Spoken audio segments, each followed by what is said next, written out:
What's up, everybody, and welcome to a very special E3 edition of Pizza and Pixels. Of course, that's the podcast where myself and JP order a pizza and talk about video games until that pizza shows up. And it goes live every other Saturday at noon Eastern on youtube.com/HexxedPhenom or on podcast services around the globe, places like Spotify, Apple Podcasts, Google Play, really any podcast service of your choosing. And before we get into it, I'm going to remind you guys, once again, we are selling an Extra Life t-shirt on my merch shop, linked in the description, both in the YouTube description and in the podcast description. All proceeds are going to our local Children's Miracle Network Hospital, which is Penn State Children's Hospital in Hershey, Pennsylvania. And we'd really appreciate if you could buy a shirt. It'll help us out immensely towards our goal of raising $1,000.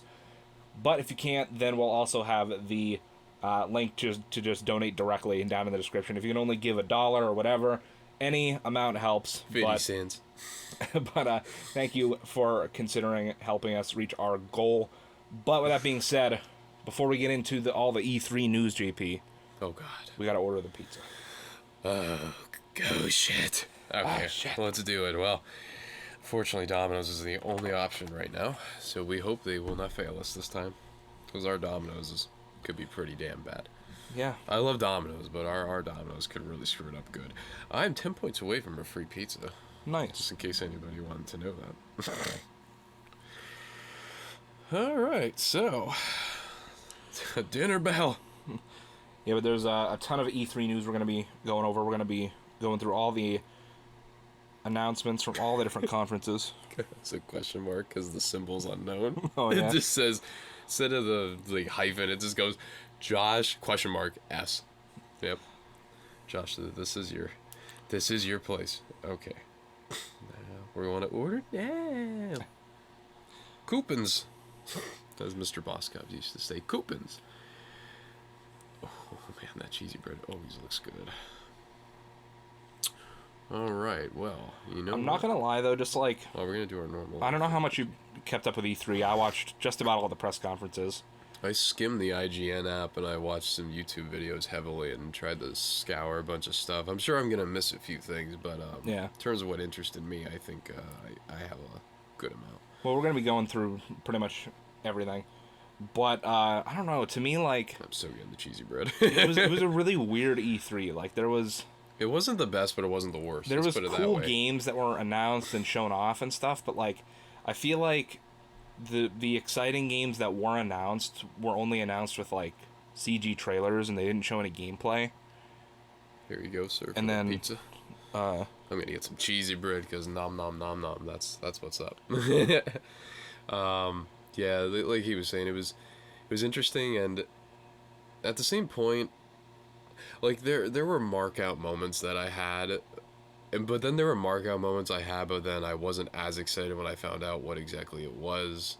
That being Destroy All Humans. Honestly, I don't know why there's a remaster only when people wanted a brand new game, but go figure. There you go. It looks pretty good though, so that was a good example for me. But yeah, there was a lot of good things at E3. It's just I feel like there were games that really got you to be like, holy fuck, is this really happening? And then there were games like, why is this even being kind of shown? If we already knew about it, it was really weird. I mean, I understand why you would show a game again at a press conference if you were going to do like a gameplay demo, but there's games that we saw trailers of like a year or so ago.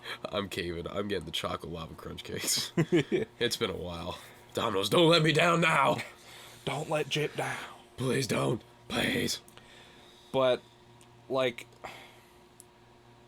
I can't think of a prime example, but for instance, like Cyberpunk 2077, as hype as that game is and as cool as it's going to end up being, I don't think it was necessary for us to have a trailer last year at Xbox's press conference and then just another different trailer this year when they could have shown like a couple of minutes of gameplay instead. You know what I mean? I would have much rather seen a Cyberpunk gameplay demo, like a 5-minute gameplay demo or something like that, as opposed to just a new trailer.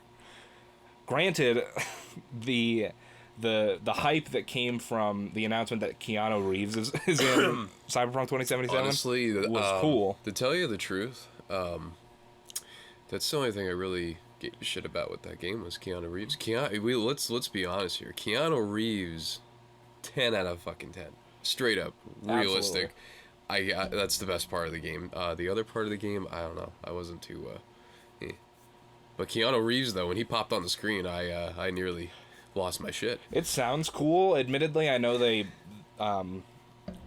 around like a couple of weeks after last E3, they dropped like a 20-minute gameplay demo that they had been showing behind closed doors last E3. It is officially and I didn't watch that. Ordered. Sweet. And I didn't watch that, so I don't know how the gameplay looks, but just from what I've heard, it sounds cool. Yeah, but it's kind of just like.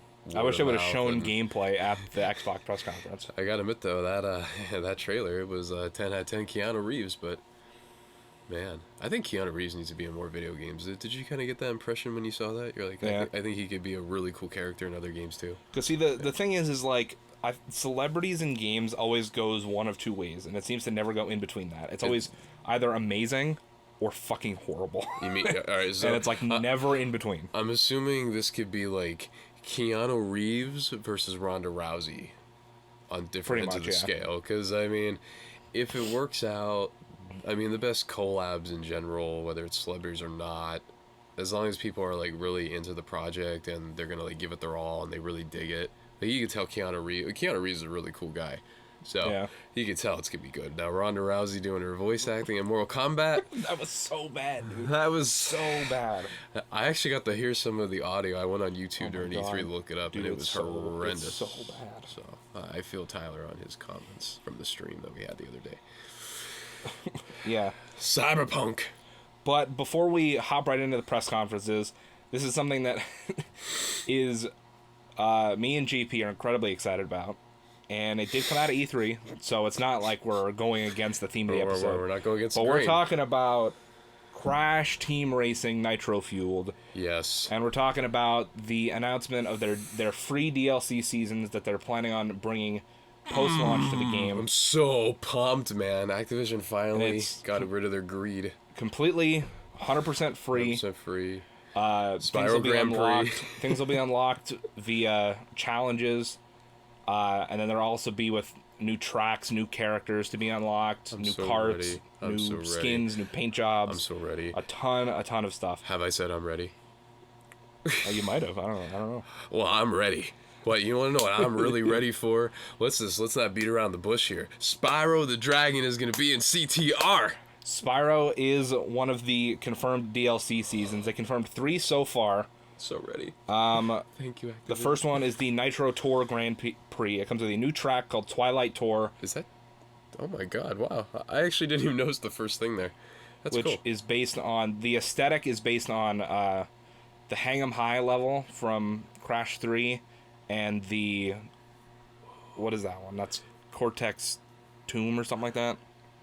Yep.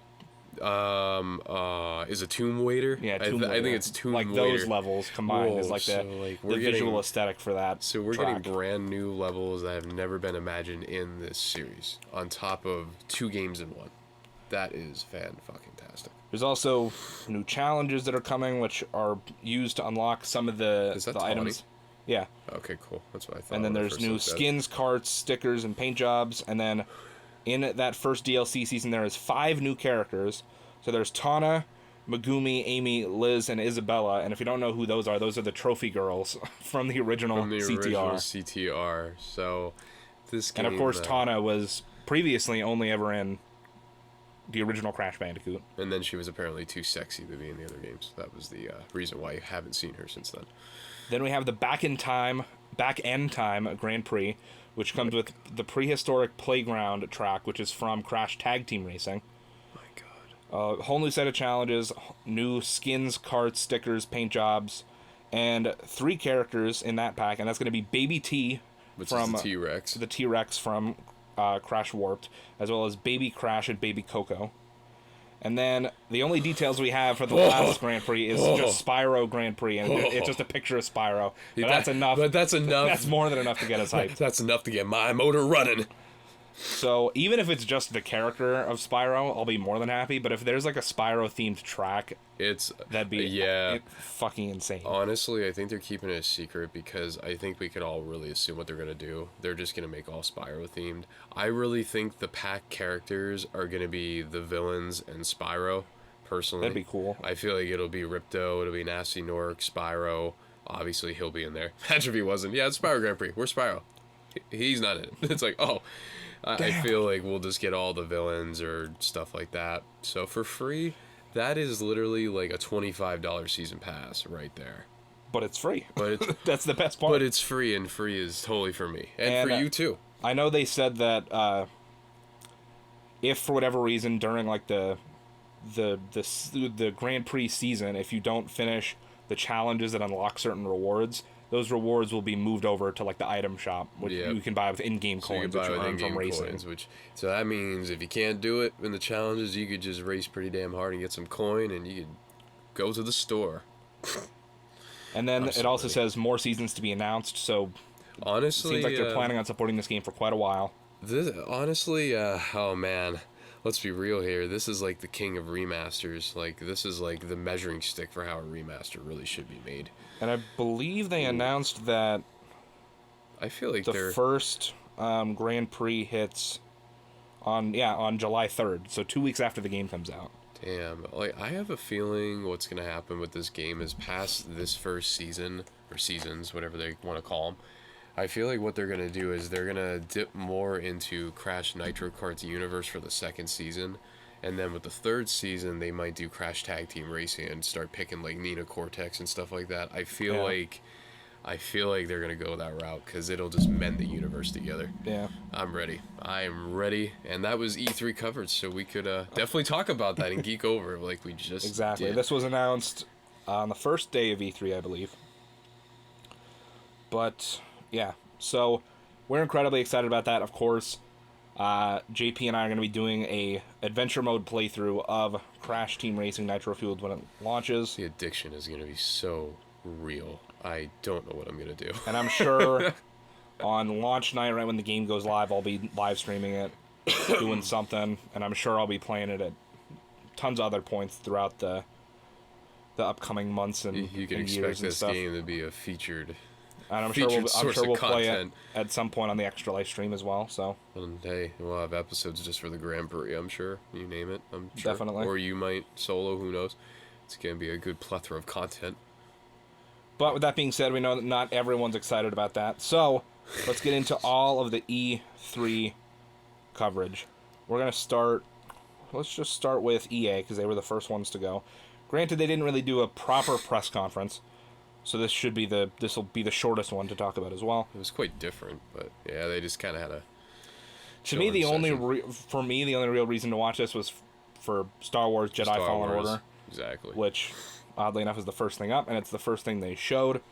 So this article is by Lucas Sullivan over at Games Radar. So Lucas, I hope you have a good article because we're skimming it. So Star Wars Jedi Fallen Order is easily EA's biggest game at E3 2019. And developer Respawn brought nearly 15 minutes of gameplay to show off during EA Play. We got to see the hero Cal Kestis wield all kinds of force powers like push, pull, force flip, aka double jumping, and the ability to slow down time or even temporarily freeze an enemy in stasis. The actual lightsaber combat has some unique twists. When you aren't insta-killing stormtroopers, it looks like Star Wars Jedi Fallen Order has a Sekiro-type posture system where breaking an enemy's stance can be just as impactful as whittling down their health bar. Your adorable buddy drone BD-1 rides Cal's back and helps him out constantly with the ability to provide health boosts, scan enemies for extra info, and hack doors so you can progress. The platforming elements look like classic Uncharted, with Cal shimmying up structures and wall running to cross chasms using his force powers. Cal can do some pretty twisted things, like slowing down time and force pulling a stormtrooper into the path of his own laser shot. But Star Wars Jedi Fallen Order won't have a dark side or Sith options in the story. Oh God, what was that? What was that guy's name that delivered the Fatal Pizza? Please tell me his name was not Ramon. I don't remember. Oh, crap. Because I think the same dude. So this is this dude's redemption. So we'll see what the pizza's like. It's on its way, though. It's already out for delivery after, like, 10 minutes. Yeah, I don't know. Oh, This is kind of fishy. I don't know. I mean, granted, it is 10 o'clock at night, but Imagine still. if they're like, Ramon, this is the address that you deliver that pizza to. I'm on my way. So you were saying with Fallen Order. But, I mean, yeah, that's pretty much the gist of the announcements. Other than that, I don't know if this was announced before, but it got a release date. So Star Wars Jedi Fallen Order launches on November 15th. And they did end up showing more at the Microsoft press conference, which we'll get into. So did they even go into Battlefront 4 or whatever? Like, did they do that? Because this is the year where Battlefront usually comes out, because Battlefield's the next year usually.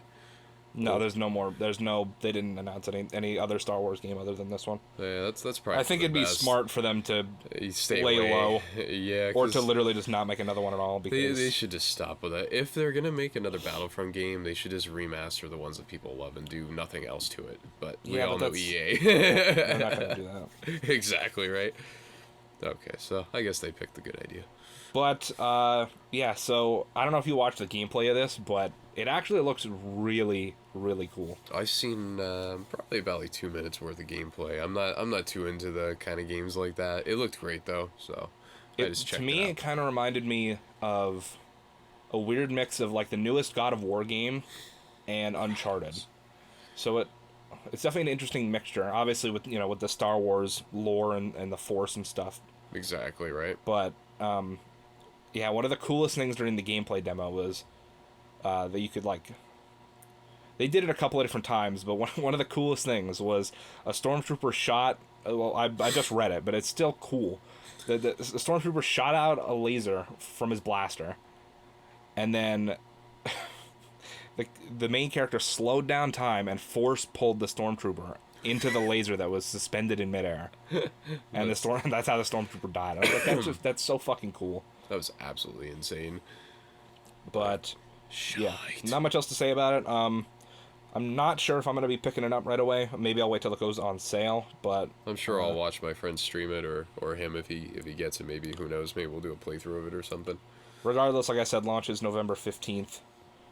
And then they gave a little info on Season 2 of Apex Legends, as well as a new legend in the game called Watson. Yeah, I didn't even bother looking up Apex Legends. I'm not into that at all. The 10th legend in the game who comes at the start of Season 2. She is electrically focused engineer and can set up fences that zap enemies, and her interception pylon ultimate will shoot down incoming grenades and the blast from Gibraltar's bombardment while active, along with reducing Watson's fence cooldown. And thanks to her passive, Watson can also instantly get a full ult charge whenever she uses an ultimate accelerant. Season 2 will also introduce a new weapon called the L-Star Rifle, a carryover from Titanfall 2, which is so strong that it can only be found in care packages. I don't know why the hell you would introduce a weapon so strong into Battle Royale that it only comes in care packages. That seems like it's going to ruin the meta of the game. It is EA, though. They did have the Golden Turd Award. They still got it. Maybe they'll get it again this year, because I think that move could definitely do it. Yeah, but other than that, they just kind of outlined that Apex Legends Season 2 will feature daily and weekly challenges that'll stack up, and they'll get rid of the badges and stat tracking so that you can get better rewards. But yeah, other than that was basically their content. Tease that they're going to start doing map events, but other than that was pretty much it. FIFA 20 shows off Volta Mode, which is the spiritual successor to FIFA Street.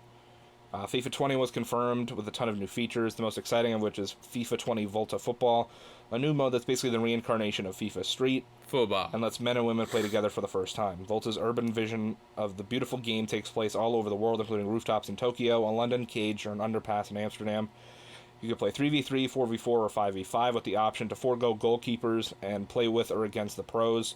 Other FIFA 20 improvements include a new ball physics system, a focus on 1v1 face-offs with more time and space for the dribbler, a reduced AI defensive support to highlight player skill. FIFA launches September 27th, but EA Access subscribers will be able to try it on September 19th. I just thought about Ant Ball. Sims 4 access. Island Getaway or Island Living expansion is a tropical getaway for your Sims. My question is, why aren't they making The Sims 5? Like, The Sims 4 has been out forever now. They always, with The Sims, they always like support the game over like 6 or 7 years while they're making the new one, just to milk as much money out of it as they can. That sounds before like they release the next one, which is going to be pretty much the exact same as what Sims 4 was, at launch, just with like updated graphics, and then they're gonna re-add all the stuff that you already bought for Sims 4 and you're gonna have to pay back for into it again. Sims 5. See, this is why EA knows that they want that golden Like if turtle. you look through this, like the expansions for all the different Sims games, it's the same crap over and over again. Literally, like there's like Sims 2 pets, Sims 3, Sims 3 pets, Sims 4, Sims 4 pets, and it's Sims like 4, why the fuck do you keep buying it? And then Sims 5 on the PS5, pets, and the Island Getaway again. Oh, it's fantastic. Yeah, I think they just showed a trailer with all the new crap in it, featuring mermaids, beachwear, and all manners of fun in the sun. A new mermaid type lets you give your sim a fishtail. But any sim can now jump in the water and enjoy activities like riding jet skis, swimming with dolphins, or snorkeling across a coral reef. My question is, why couldn't they do it before? That's interesting. Well, okay. We learned many things at the EA press conference. The Sims 4 Island Living hits PC on June 21st and will be coming to consoles on July 16th. Oh god, and then Battlefield 5. Oh yeah, I forgot they showcased that. Battlefield 5 is getting more maps and unveils Chapter 5. Battlefield 5 is wrapping up its Chapter 4 batch of content with 3 more maps, including Marita, featuring a German invasion of Greece full of vertical gameplay created by the hilly terrain, which is coming in July. There's also Al Sandan, a map in the North African desert setting seen in the Under No Flag mission in the single-player war story. Focuses on air and land vehicle combat and will debut on June 27th. And we got a closer look at the plans for Chapter 5, which focuses on World War II's Pacific theater, including American and Japanese forces, with conflicts taking place on Iwo Jima. It'll also feature new amphibious units and will be launching this fall.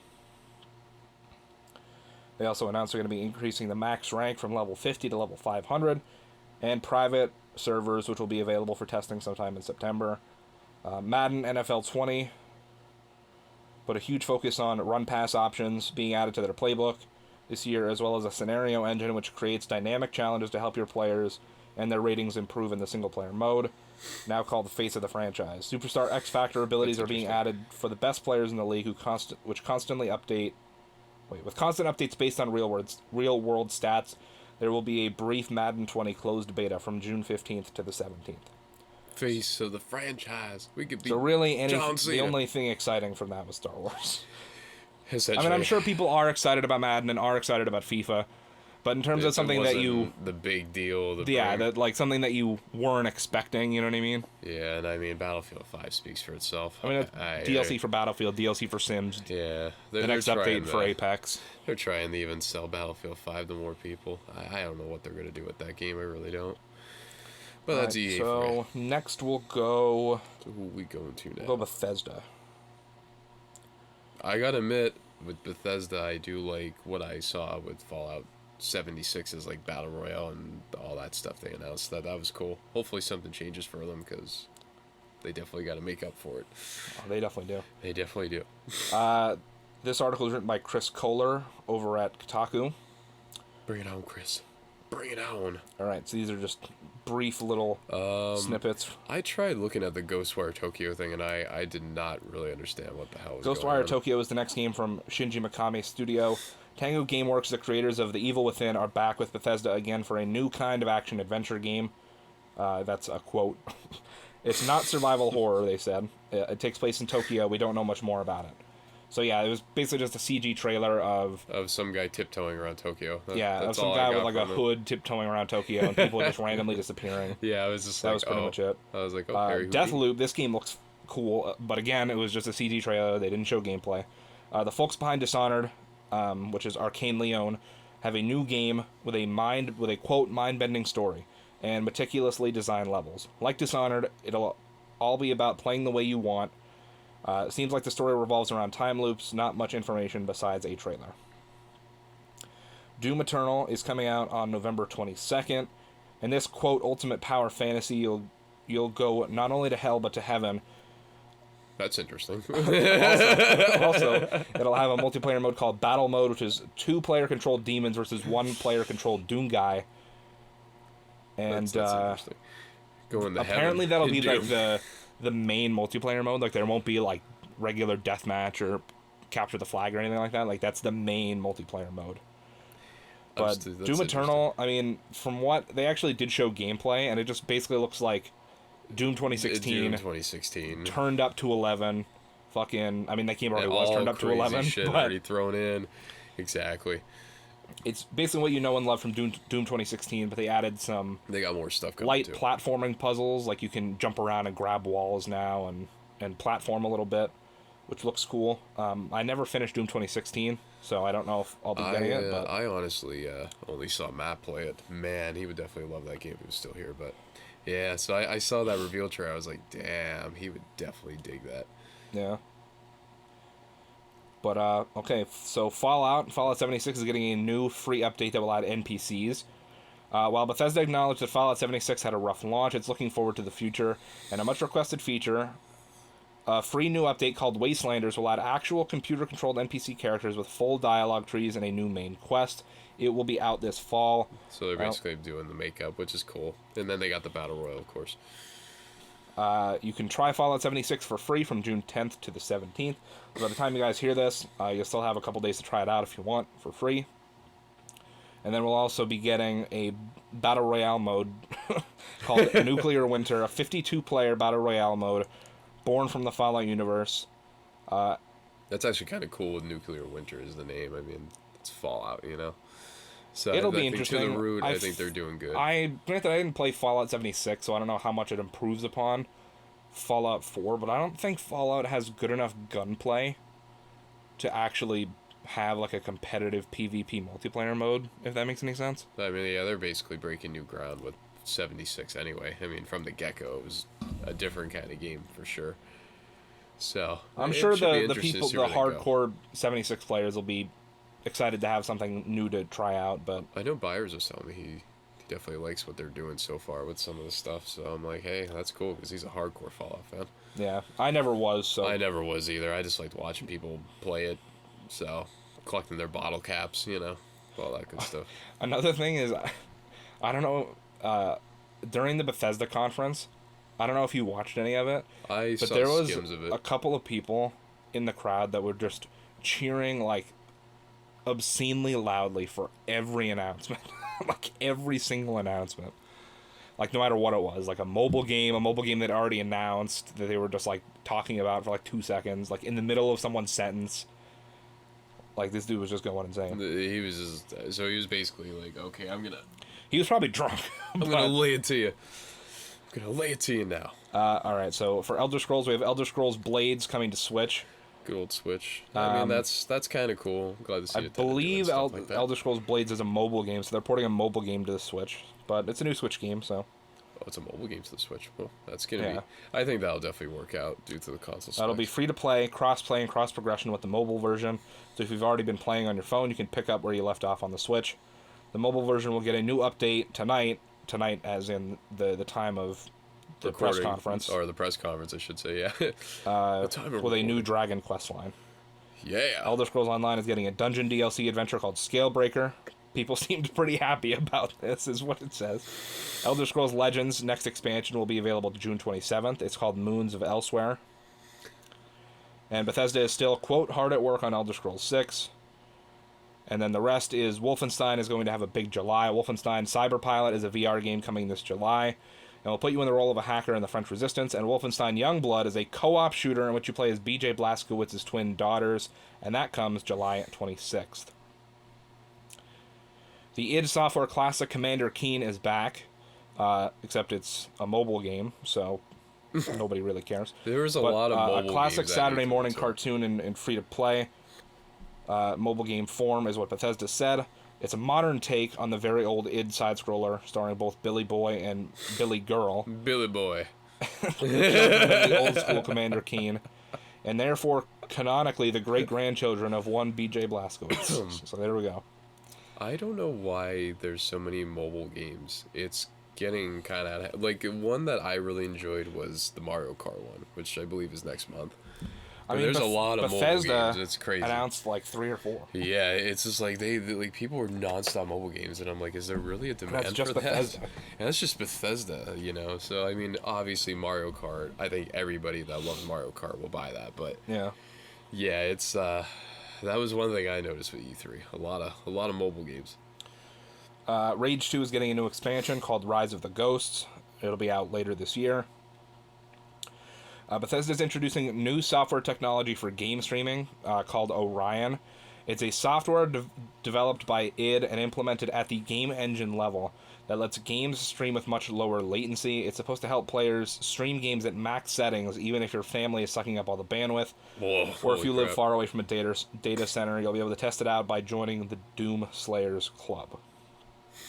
So basically the way they explained it is it's something that developers can implement into their engines that'll somehow compress the... Like the rate that it streams and all that It'll stuff. basically like compress the game for streaming, so that when it's streaming, the game will, I guess, like dynamically compress the data so that it's easier to stream, which is cool. But they didn't show how it works or anything. So. I like how it's called the Doom Slayers Club. It's like their king. Like I should say, not only kings, but they're fans of Seth Rollins because he's the King Slayer. Guys, we need Doom Slayer right now. So then we're gonna go. I guess we'll go Square Enix from here. I saw a snippet of what they brought to the table. This is the people that have the Avengers game, right? Yeah. Okay, that I saw a little bit on that one. Which Nice. that's the first thing on the list here, but which this article is by Chris Kohler yet again from Kotaku. I'm gonna skip over the Avengers one for now because I'm gonna take a deep dive into that one in a second. Final Fantasy VII Remake is still episodic, in case you were wondering. The first installment, the one it'll ship on March 3rd, 2020, will include the Midgar portion of the original game, which has been expanded. It'll take up 2 Blu-ray discs, and Square Enix talked quite a bit about how the battle Blu-ray system will discs. work. Oh my A God. demo will be playable at Square Enix's booth at E3 starting tomorrow, which was at the time of their press conference, not right now. That's insane. 2 Blu-ray discs. Wow. Holy crap. That's something. Kind of takes me back to like when it originally came out. It was like there was a lot of damn I discs. think it was 3. Yeah, that was insane. I wonder if this game will ever like actually be finished, because Midgar, as from what I can tell, granted they're kind of, not changing the overarching story, I don't think, but they're expanding on this Midgar portion of the game, which, if I remember correctly, from just what I've been hearing about people talk about it, somebody said that Midgar is only like the first like 20% of the game. Yeah, I'm wondering if it will be finished. This part of the remake is just that part of the game, they would have 80% of the game to still remake. You know what I mean? And this game's been like being. This made game for, it got announced in 2015, I think. My God! Wow. It's not coming out until Will it next ever year. be done? I can't wait until Final Fantasy VII Remake Part 3 comes out on PS6 in like 12 years. We ain't done yet. Speaking of Final Fantasy VIII is getting remastered. It's not getting the Final Fantasy VII Remake treatment. It's just like a basic up-res. It'll be available on PS4, Switch, Xbox One, and PC later this year. Wow. Romancing Saga 3 is finally leaving Japan. The classic Super Nintendo role-playing game is getting a cool-looking remake with the original pixel art and such. It's coming to PS4, PlayStation Vita, Nintendo Switch, PC, Xbox One, iOS, and Android. Not bad. Saga Scarlet Grace is also leaving Japan. It came out in Japan on Vita years ago, but it's heading to the West on Switch, PS4, Steam, iOS, and Android. Outriders is a new shooter from People Can Fly. It's coming summer 2020. It's a 1 to 3 player cooperative shooter from the makers of Gears of War Judgment. 1 to 3. That's Square Enix calls it a journey across a dark and desperate sci-fi world in search of the source of a mysterious signal. It'll talk more about the game this winter, and it'll launch on Xbox One, PS4, and PC. Onanaki will be available on August 22nd, 2019. whatever that is. It's the latest from Tokyo RPG Factory, makers of I Am Setsuna and Lost Sphere. That's literally the only That's thing. the only info we have from this article by Chris. War of Divisions is the new follow-up to the mobile game Final Fantasy Brave Exvius. The only other info we have is that it's now in development. Great. All right, we got Final Fantasy Crystal Chronicles Remastered Edition will be out this winter. Sounds like a delay since it was originally 2019. It's also coming to mobile phones in addition to Switch and PlayStation 4. The Last Remnant Remastered is available today on Switch. It was released for PS4 at the end of last year. Square Enix Collective will publish Circuit Superstars in 2020. It's a top-down automobile racing game developed by Vancouver-based Original Fire Games, formerly known as Apex Racing League. That's actually not too bad. I'm kind of a little peaked at that, actually. That's pretty cool. And Kingdom Hearts 3 is getting a DLC called Remind. That's Re... Mine. Re-cola. Or not cola. Re-colon mind. Re-cola. Imagine there's just some guy playing that instrument. No. Re-colon mind. And by the way, I'm not a huge Kingdom Hearts fan, so I'm not either, so no affinity for this series. So I'm gonna make fun of not their naming structure, whatever. Everyone knows that's stupid. Remind. But for whatever reason, the last 2 years with Kingdom Hearts, they were obsessed with putting out trailers that don't have sound effects. Yeah, they were obsessed with. And they did that. They made trailers. like 4 trailers like that last year, and now this year they stepped it up a notch. The trailer for Kingdom Hearts 3 Remind. There's no color. There's no sound effects, and there's also no voice acting. So it's just subtitles, but you can see all the characters' mouths moving.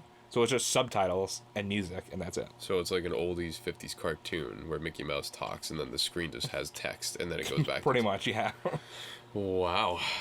But That's interesting. The big thing that I'll kind of dive deep into is Crystal Dynamics' long-awaited Avengers game arrives May 15th, 2020. Yo, from seeing some of the gameplay on this game, I'm not even into that universe or even stuff like that, but oh my god, watching the gameplay was pretty fucking solid, not gonna lie.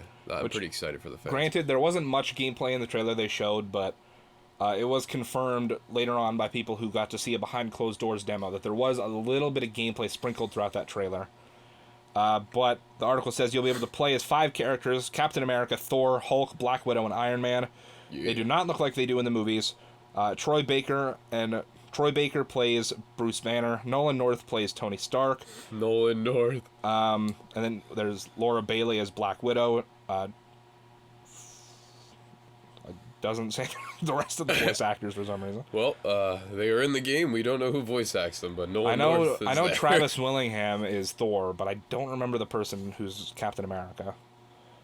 But Square Enix said it will release content for the game over multiple years. It will have 4-player online co-op, and every new character and map added to the game will be free. Alrighty. No random loot boxes or pay-to-win scenarios, and it'll launch... Hello? Yep, I'll be right out. Alrighty. Okay. And it'll launch on Xbox, PlayStation 4, PC, and Google Stadia. Pizza time! But we'll be back to talk about that in just a sec. Alright, but back to Crystal Dynamics Avengers. Surprisingly, I don't know, I think the game looks awesome. But I've heard, from what I've been, hearing from people in the industry, not that I have contacts in the industry, but it's like from watching Kinda Funny and other people like that and IGN and We're stuff. We're gonna call Greg Miller right now. Give their impressions on the game. I wish. But a lot of people are like kind of disappointed with what they're seeing. Do you think it's like a cop-out, or do you think they should give it a chance? Basically from what I'm hearing, people are kind of saying that they're more or less, what they've seen is good, but they're worried about the multiplayer portion of it, and that it's not really being explained what parts of the game are multiplayer and what parts aren't. Because, granted, this is also Square Enix's fault, because they did not message this well in their press conference whatsoever. Oh god. Because they showed the trailer, and then they were like, hey, this is Crystal Dynamics Avengers game. This is not part of the MCU. This is our own original take on it. And then that was pretty much all they said. And then they're like, oh yeah, and it's there's multiplayer in here, and we're going to be adding new characters to multiplayer, and they'll be free, and it's 1 to 4 players in multiplayer, co-op. But that doesn't make any sense, because if it's story-focused in the single player, and from the gameplay demo that I've heard about, that Kinda Funny and all those other people have talked about, the behind closed doors they demo. said that they basically showed like the extended version of that trailer, because the extended version of that trailer is all of the same mission. And So does that mean we'll see that probably like? I think maybe that's like the around opening Gamescom or something mission like of the that? game, maybe. Okay. Soon. But I've heard that's the opening mission of the game. And so you play through it and you just like get shifted between playing as each of the different Avengers. And so obviously that wouldn't work if you were playing co-op, because then, you know what I mean? Like, because then you wouldn't be able to play as the different Avengers. Exactly. And they're all doing different things, so it's like, and you wouldn't get the story portions of like, okay, so let's say like, I think people are assuming that it's just like, oh, you can drop into the story missions co-op, which wouldn't make any sense. Yeah. From what I I'm was hearing, kinda wondering it's that same the thing. story missions are single player only. You will play as whatever cast of whatever different variation of the main cast of those 5 Avengers. Whether it be that opening mission, it seems like you'll play as all 5. I don't know if that's how every mission will be. Maybe some missions will be just Iron Man. Maybe some will be just Thor. Maybe some will be, you know, Thor and Hulk, Iron Man and Cap, stuff like that. One mission will be the amazing parody that recently came out of Fat Thor playing Hurt by Johnny Cash. That could be a mission. You could play Oh, yeah. some Guitar Hero in this game, brother. Nah, I'm just kidding. I just wanted to throw that in there. I think that there's just a separate multiplayer mode that has some sort of story element to it, but it's going to be... I don't know what it's going to entail. Marvel's But just Battle Royale. from what I can tell, there's just going to be a dedicated single-player story that you play through on your own. There's no co-op, and then there's going to be an online functionality that gets new characters. You probably pick which characters you want to run into a mission with. You can level them up, unlock new abilities for them, stuff like that. Kind of similar. I feel like online's going to work somewhat similar to Ultimate Alliance, just on a grander scale. If you guys have ever played the Marvel's Ultimate Alliance games. I feel like that's how online's going to work, and then, like I said, single players are going to have that dedicated story that you play through. But, I don't know. I feel like... It'd be interesting if they were like, yo, we're going to do a Battle Royale. That'd be really my strange God. in the Marvel's universe. I That'd would be like, hey. cool. It'd be It'd be a cool strange. concept, but at the same time, it's like... I'm so sick of the Battle Royale thing already. Yeah, like, at this point, every single game is like, yo, Battle Royale. It's like, oh, man. I'm a Call of Duty fanboy, and even I can't stand Blackout, so... I gotta admit, though, Nothing would be able to get me into Battle Royale at this I point. feel like we need to play like a Battle Royale with Ann at least once, though. Because I'm not sold on We definitely Battle Royale do, either, but it's just, yeah, like every game. He doesn't it. seem interested on playing Blackout or anything either. I will launch So. his ass in the Blackout. But back to the Marvels. Well, the Crystal Studios, is that their name? Crystal Dynamics. Oh, Crystal Dynamics Studios. They made so they're Marvel. the... Avengers. Well, they made... Before that, they made the rebooted Tomb Raider trilogy. So they made So they Tomb did. Raider, Rise of the Tomb Raider, and Shadow of the Tomb Raider. Oh, shit. Okay. Well, hey. It's an interesting studio, so hey, hopefully they can do something So- good for the series. I'm excited for the game. I'm going to play the shit out of it because I'm a Marvel shill. I'm not afraid to admit it. I'm gonna totally watch you play it or watch videos or whatever you do on the channel for content. That'd be cool. Yeah, I don't know. I'm excited. I'm going to play it And that's in 2020, right? May 15th, 2020. Damn, holy crap, that's almost a year away. Holy Yeah, I know. shit. But... Wow. Yeah, I don't know. I'm excited. Some people aren't. I don't know. I'm hoping we get to see gameplay at some point. I mean, I know we will, but like, it just sucks that it's like, oh, this is like a year away. But Yeah, it's like when you're doing a year away, hopefully. I mean, the it's hype not is like- really good for it. it's not like we haven't. Like, I mean, we literally just talked about before on the podcast about Final Fantasy VII Remake getting announced in 2015, Will it ever be finished? and then just getting gameplay now 4 years later, yeah, it's just. and it's not releasing until 2020. Yeah, So, because like from a marketing standpoint, if you're going in the future by 2 years, you got to keep people like into the game. yeah. So Although to be fair, the Avengers fine game line. was announced like 2 or 3 years ago. They just my didn't God. show anything. It was like just a CG trailer of just like at least they announced silhouettes it. and like really like close up like pans of like Captain America's shield and like Thor's hammer. You know, and I it was actually just like remember that Project trailer. Avengers or whatever. I remember that trailer. Nice. Oh, okay. So hey, I look think at that It happened fit like the mold. either the same year or the year after they announced Spider-Man for PS4. Oh, man, yes. Speaking, I mean, they didn't announce it at E3 obviously, but oh my god, I can't wait for Spider-Man 2. Holy shit, it's gonna be a good game. Dude, I can't wait. It can't wouldn't wait for surprise that. me if we see like a CG teaser trailer for it. I'm at- actually amazed they just E3 didn't next year. like do something, be like, oh, hey, here's the sequel to this game. But soon. It'll be worth Well, it's a wait. Sony exclusive, so they won't show it at anything other than a Sony press conference that or makes whatever. sense. So, hey, gonna be an interesting I'm time thinking that... to. I know this is off track because we're supposed to be talking about E3. But this kind of has something to do with E3. I'm thinking since Sony missed E3 this year, I'm thinking they'll probably do PlayStation Experience this year, and that's where they'll talk like major details about PS5. That's when they're just gonna drop the bomb. And maybe we can see a trailer for like Spider-Man or something there. I don't know. Oh man. I think it's just wishful thinking because I fucking love that game so much. I'm sure we'll probably be seeing something with CTR at that event, I'm sure. But hey. Probably, like maybe I'm the ready. announcement of like the next season or two. Dude, I'm ready for that. Good stuff to look forward to. Definitely. But, okay, so I think that covers it up pretty well. I know another thing that people were pissed off about with Avengers was people seem to be pissed that, from what I saw, there was two different groups of people. That Thor's not fat. No. Some people were pissed that they didn't look like the MCU designs of the heroes, which doesn't make any sense because why would they look like that if it's not in the same universe? It wouldn't make But then sense. other people were pissed that they look like, not that they look too close to the MCU versions of the heroes, but that they just look like shitty ripoffs of the MCU versions of those heroes. So basically, people are just being offended by everything. I mean, I wouldn't say offended, but people But, are just like finding anything to nitpick with. But like, Yeah. I feel like at a certain point, it's like they want to make it look close enough that it's recognizable that like, hey, this is It's Captain America. So it's like something because that's new. everybody's modern tentpole for what Captain America looks like. So it'd be stupid if they put him in like the like bright red, white, and blue like spandex that he's normally in like the comics from like the 70s. You know what I mean? It'd be cool Or like to if have, Iron Man was in the flat like matte red and yellow suit.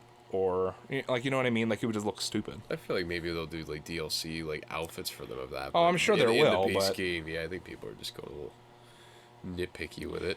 To me, it's like the same thing of the people that caused the internet riots about the fucking Sam Raimi Spider-Man suit not being in Spider-Man PS4 when it launched. Jesus. And then those people. having miniature riots after the announcement of each DLC, because each DLC didn't have the suit in there. Did they ever add anything to honor Stan Lee by chance? That's another thing that people are really... I mean, rightfully it should happen or should somehow happen in the future. They were like, put him in the game. I mean, they have his model. They could easily just transform you into that model. It's very easy. I mean, he's... Spoilers. He is in the game already in a cutscene, but that was before he passed away, obviously. Obviously, yeah.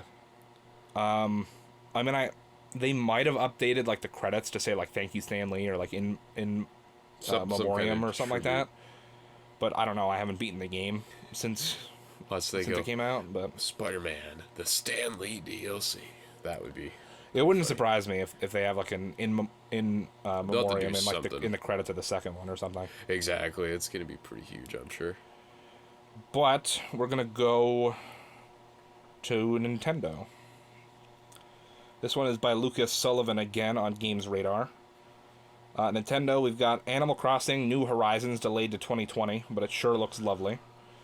Animal Crossing, which was teased, I think, like last year or 2 years ago, now has official subtitle, New Horizons. It won't be making its initial planned 2019 debut and is instead being pushed back to March 20th of 2020. But Doug Bowser, who is the new lead at Nintendo of America, essentially said that the reason they're delaying it is so that they don't have to force employees to crunch to finish the game. That's actually a really good call, because the last 2 years 110%. Yeah, that's 110% a great call. That's a great call, because it'll be there when it arrives. It's a Nintendo staple. I don't think people are going to be like, oh, why is it coming out late 2019, man? So, obviously, a great thing for Nintendo to do. And... I mean, it probably would have came out in December anyway, so you're waiting an extra 3.5 months at most, so... For some people, that could be killer, but, I mean, it's just, they're doing the right thing by not overworking their employees, because that's just a very common practice for some reason. Unfortunately, yeah, it is a very common practice in games nowadays, and especially, like, even in the past just like 6 months to a year. There's been so many reports of it at so many different places. And it's Rockstar with Red Dead, Riot Games had stuff like that. And if you NetherRealm for Mortal Kombat. Usually it just leads to just like a negative input on the game, because like they could have taken their time, maybe like 3 extra months, 4 months, but instead they're like, okay, we got to do it now, and then they throw it out there. Yeah. So Animal Crossing, that's pretty cool in that respect. Definitely. A sequel to The Legend of Zelda Breath of the Wild is now in development. This was shown just with a CG trailer. We have no idea when it's coming out. We didn't get a release window. I'm sure my buddy Trevor is going to be really excited. I'm assuming it shouldn't take super long to make, considering it's literally a direct sequel to Breath of the Wild. From what they showed, it's taking place in the same world, so they can use the same engine, the same map and stuff. It looks like it's going to be just a darker take on Breath of the Wild, similar to how there was Legend of Zelda Ocarina of Time, and then that went into Majora's Mask, which was like a darker, version of the story. Mask, oh yeah, that's good. So, that looked cool, but like I said, it was just kind of just like a, hey, we're making this. You'll see it eventually. And then there's the game that I can never stop hearing about, Banjo-Kazooie. Yes, Banjo-Kazooie and Dragon Quest Hero are 2 characters coming to Smash Bros. Ultimate. Banjo-Kazooie. Banjo-Kazooie, I never played Banjo, but that's a pretty cool announcement for Smash, especially because technically Microsoft owns the rights to Banjo-Kazooie now. And Dragon Quest Hero is, to me, I mean, I don't play Dragon Quest. I'm sure people who play Dragon Quest, that's cool. To me, it didn't do anything for me, especially because I saw that announcement coming from a mile away. Yeah, exactly right. Yeah, some of these are like from a mile away. And but so at least it's happened. That's cool. And yeah, they gave release windows for both. I believe Dragon Quest was summer, the Dragon Quest Hero character pack was summer, and Banjo was fall of this year. Luigi's Mansion 3 gave a bunch of new abilities and brings back Gooigi. I hope to God they end the series at the 3rd one, because I don't know how it went past the first one, personally. But it's Luigi, and just from having memories of playing it on the GameCube back in like 2001, that was cool. Yeah. I'm just amazed there's 3 installments of this game, but... It says, Luigi's in the thick of it when ghosts take over the hotel where he, Mario, and Peach have chosen to stay, but the Poltergust G00 and its new abilities are here to help you bust ghosts in style. You can slam ghosts to inflict quick damage, pull objects, and remove shields using the suction shot plunger, and get some AoE knockback or a jump using burst. Luigi's Mansion 3 brings back Gooigi, Luigi's gooey green clone who can pass through fences and spikes, but will die if he touches water.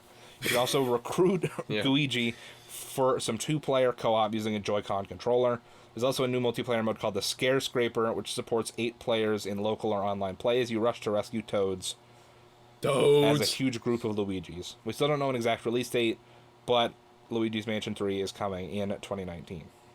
See, here's the weird part. Like, it seems like Nintendo, every single time they do it, it's the same, like, titles. Like, you hear about the Melee game, you hear about the Pokemon game, yeah. You hear about Luigi, you hear about either Mario Party or Mario Universe, Mario... something. Mario, some sort of sport.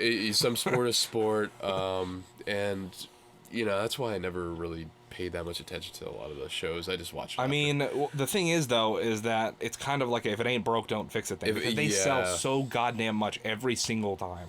Exactly. It's just... So there's no reason for them to deviate because they know that all of it still works, you know what I mean? I know. And it's weird because it's like Nintendo's in their own little bubble in the gaming universe. Yeah, they just do... Anywhere else, games get, like, ripped to shreds for redoing the same thing over and over again. Pokemon has been literally the exact same, just with a couple new Pokemon. I think it's for 20 years.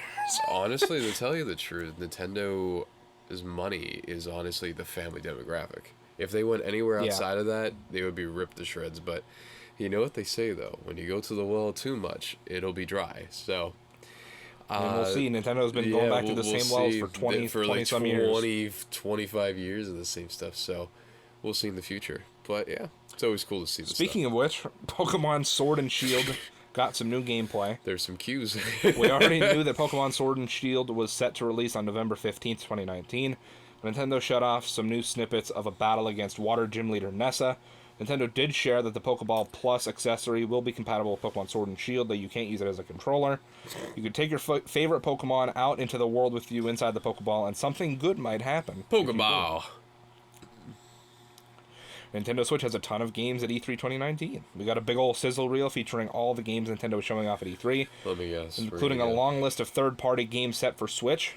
They include Spyro Reignited Trilogy, releasing September 3rd. That's probably the biggest staple I heard from the Nintendo thing. I was like, I'm not going to lie, I'm considering rebuying it for my Switch. Oh, the cool part is it's coming to PC as well. So can you imagine the mods people are going to make? The mods are going to be godly. So it's probably the cue for about like a new Zelda game, I'm sure, or something like that. Hollow Knight Silk Song, no release date. Ni no Kuni, September 20th. Minecraft Dungeons, spring 2020. The Elder Scrolls Blades, fall 2019, as announced at the Bethesda E3 show. My Friend Pedro, June 20th. Doom Eternal, no release date. The Sinking City, fall 2019. Wolfenstein Youngblood, day and date on July 26, 2019. Dead by Daylight, September 24th. Alien Isolation, 2019. Final Fantasy Crystal Chronicles, winter 2019. Dragon Quest Builders 2, July 12th. Stranger Things 3, July 4th. Just Dance 2020, November 5th. Catan, June 20th. New Super Lucky's Tale, fall 2019. Dauntless, late 2019. And, of course, Super Mario Maker 2 on June 28th. Yep.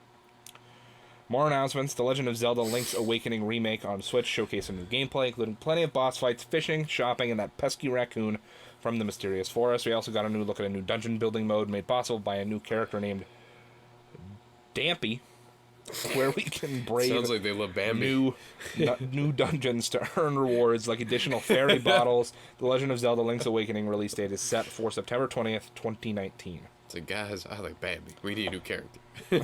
The Dark Crystal Age of Resistance Tactics is exactly what it sounds like. I don't know what the fuck it sounds like at all. A top-down, a turn-based tactics game based on the classic Jim Henson movie, which is also getting a new series on Netflix. Jim Henson's The Dark Crystal Age of Resistance Tactics say that 3 times fast is coming in 2019. 3 times fast. Contra Rogue Corps is coming... is a new entry in Konami's shooter series featuring 4 new heroes, including a cyborg panda and a friendly alien named the Gentleman. Plenty of bullet hell boss fights and 4-player co-op and local wireless or online. It's set to launch on September 24th, 2019, and Konami will also be bringing a Contra Anniversary collection with 10 Contra games to Switch. I'm just glad they're starting to get a lot of third-party people putting games out. That's what really bulks it out. Like, the Switch is, they're, like, at the same playing field now that they were with the GameCube so long ago. Yeah. So that's why, like, I'm excited for the AAA stuff, because we already know what Nintendo usually flushes out in the consoles. We just mentioned it, but... Yeah. The AAA titles, man, they're getting a lot of, like, really insane ones. You think Modern Warfare is going to hit the Switch? I highly doubt it. There's no way. If they didn't even try to release any of the recent Call of Duties on Switch, then there's no way they'll even make an attempt for Modern Warfare with the new graphics and all that stuff. You know, I just realized, all the way on... Was it the Wii U, Black Ops 2? Yeah, Black Ops 2. They still to this day only have one of the many things that came out that came. Yeah, they have one DLC pack, even though they sold the season pass. They sold the season pass. So maybe that was. I'm surprised there wasn't like a class action lawsuit over that. Maybe that was the side. They might have given out refunds and I didn't realize, but. Hey, so that was probably the sidearm with Call of Duty. Trials of Mana, an action RPG featuring generations of Mana heroes, is coming to Nintendo Switch in early 2020. No More Heroes 3 brings back Otaku Assassin Travis Touchdown and Femme Fatale Sylvia Christel, set to hit Switch sometime in 2020. The Witcher 3 Wild Hunt Complete Edition is coming to Switch, including all the DLCs sometime in 2019. No, that's stuff that I like hearing. That's crazy. Yeah. That is pretty fucking awesome. Fire Emblem Three Houses gave us a new cutscene ahead of its launch on July 26th. Resident Evil is expanding its presence on Switch as Resident Evil 5 and 6 come to Switch this fall. Holy shit. Daemon X Machina showed off some story beats and gameplay clips ahead of its September 13th launch. Panzer Dragoon is bringing its cult classic Dragon Rail shooter formula to Nintendo Switch this winter. Astral Chain, the upcoming cyberpunk brawler from Platinum Games that's extremely anime, is coming August 30th. Empire of Sin is John Romero's new strategy game featuring tactical battles between gangsters like Al Capone, coming spring 2020. Al Capone on a Nintendo console. Oh, man. Marvel Ultimate Oh, Alliance man. 3 highlighted new characters ahead of its July 19th release date, including Magneto, Miles Morales, Ghost Rider, and Elektra. It's also getting a season pass, content themed around the X-Men, Fantastic Four, and Marvel Knights starting this fall. Cadence of Hyrule, the Crypt of the Necrodancer spin-off that lets you play as Link and Zelda, is coming this week on June 13th, so it's already out as we are recording this. Mario and Sonic at the Olympics, featuring a mix of new and classic sporting events, including surfing, skateboarding, karate, rock climbing, fencing, soccer, gymnastics, and many more, is launching November 2019. There's your sports game. There it is, guys. Mario and Sonic at the Olympics. That's like the that's like the 7th game in that series that they've released, I think, now. How do they keep making that game? I don't know. Like, who plays the Olympic Games? That's like when they used to make it on the PlayStation Underground demo disc. You remember that? The Olympic Games? Yeah. Yeah, I'm like, whoa, that's crazy. But hey, whatever sells, I guess, right? I don't know. It must sell for them to keep making it. It must sell, I'm assuming it does. But Dragon Quest XI Echoes of an Elusive Age S Definitive Edition, which is an insane name, is coming to Switch on September 27th, as previously announced at the Square Enix press conference. wow. I just realized I don't have the Ubisoft one on here. So. Yowie, wowie. Ubisoft E3 2019. Well, there's one thing I could segue into. Watch Dogs Legion is Well, yeah. the premier one. So we got that I'm Chris sure we all Kohler are again waiting putting for. in work at Kotaku, giving us this article again. Chris Kohler, man, you're the MVP. Watch Dogs Legion, a new action adventure with the... Oh, okay, wait, never mind. All I see is the pig with a cigar in its mouth. Watch Dogs Legion will be out March 6, 2020. Ubisoft kicked off the show with an extensive gameplay demo of the latest in the Watch Dogs series, Well, it's not even coming out this year. Whoa. in which you can take control of an entire team of Resistance agents, from your standard bald chiseled man all the way to little old ladies. The fascinating hook, you can actually recruit and play as anyone you see in the game. So, I'm honestly, I really love the trailer. I'm glad they're making a new one. They should still make Watch and Watch Dogs. Watch Dogs is the next one, but going back to Watch Dogs. So, watching the trailer, it they really expanded upon like where the series left, and obviously the leak rumors we heard were all true with London. And with being able to play as any as NPC. anybody. So what I'm interested in at this point is to see actual gameplay of people taking control of all these people to do certain things. Like, Yeah. are they all going to be the same? I mean, they showed it in actions, the- or They showed it in the like little demo that The they showed little on stage, demo. but that's obviously in ideal environments in their studio. You know what I mean? So I wonder what's going to happen when you phase to like say the bald old man. So if you phased as the bald old man, would he be able to contribute something more than a random skate punk on the street? You know what I mean? Like, or would they From all what be I've intertwined heard the same? From what influencers saw at, I think there was some sort of behind closed doors demo. Oh, okay.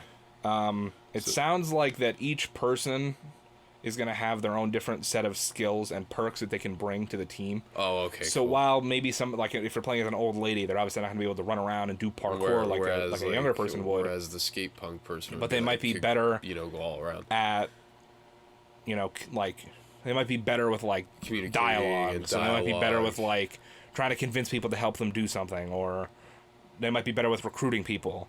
Or things like that. While the younger people might be better with gunplay, or might be better with sneaking and hacking and stuff. Scouring, hacking. So that's going to be pretty cool. That was my only question watching Each that person, demo. as far as I can tell, has unique sets of abilities and strengths and weaknesses and stuff. So it'll be interesting to see gonna how be many different very- combinations of Yeah. things you can see with stuff like that. Can you imagine the trophies in that game? Oh my god, this Can is you gonna be an imagine? annoying ass trophy It'd be list. like, we want you to have an old man, a skate punk, the president.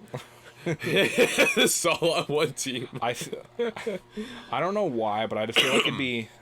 If I do end up getting the game, I might do a series where I specifically Make a team of.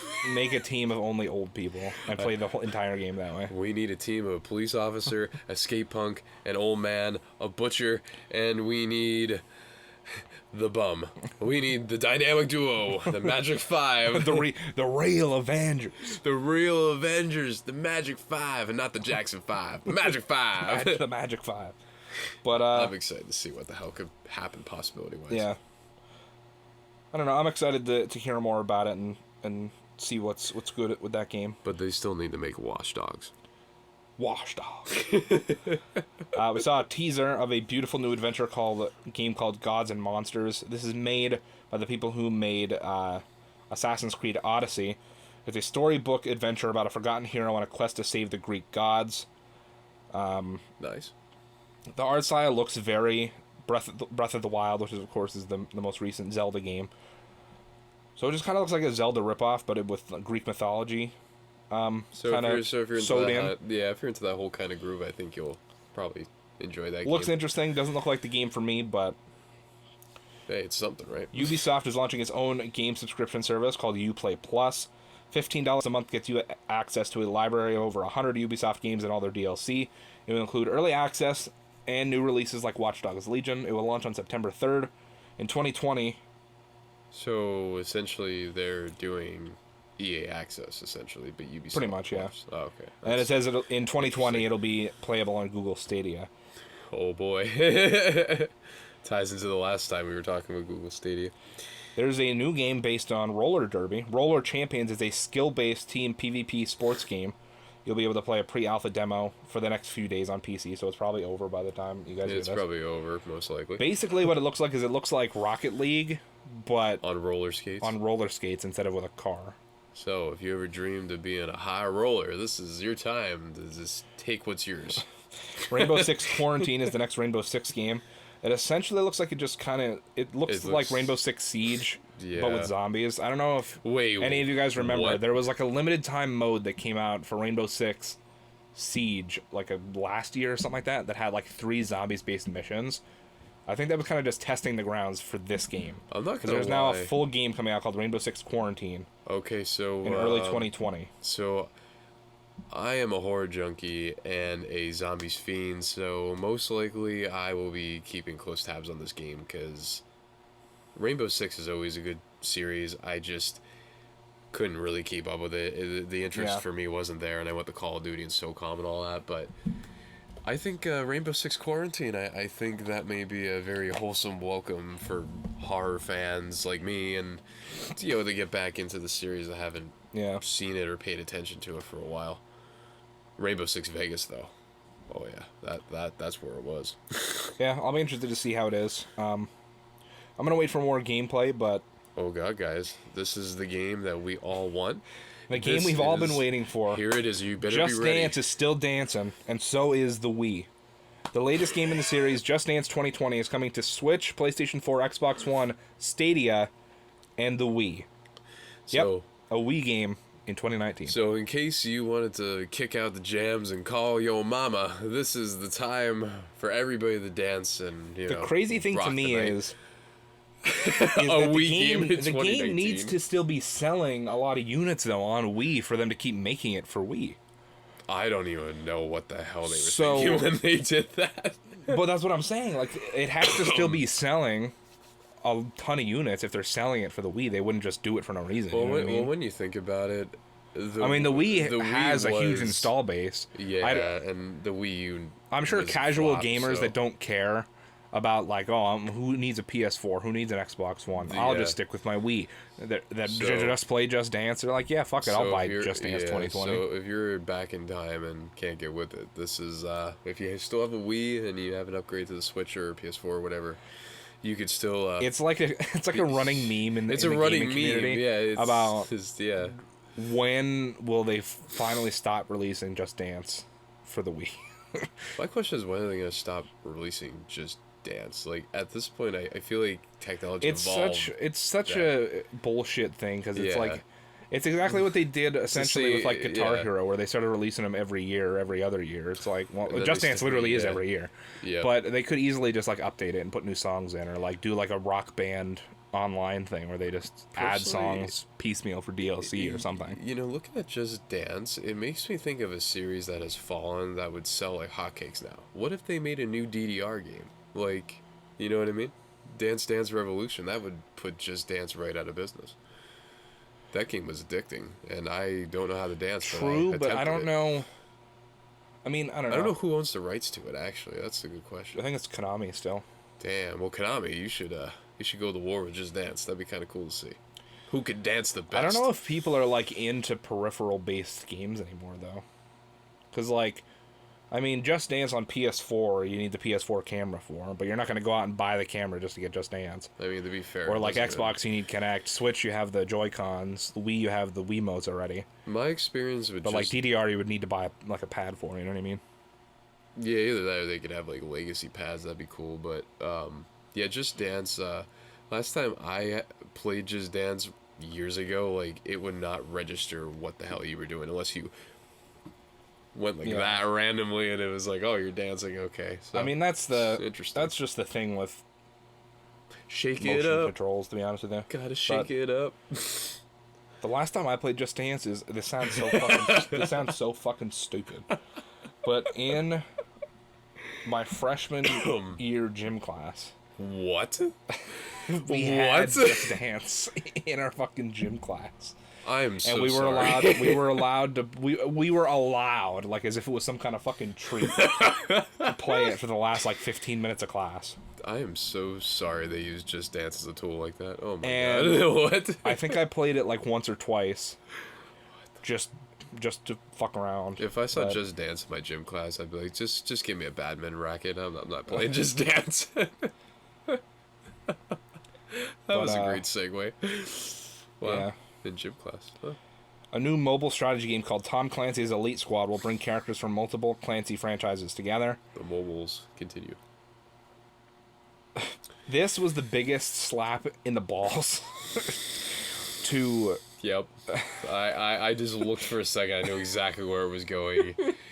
This is where the world was just set on fire, if anybody really was bound that much to it. But you could deliver the news, because it's a bombshell. Get ready. It's the punch is coming right to the gut. It's so coming. one of the many characters you can play as in Tom Clancy's Elite Squad is Sam Fisher.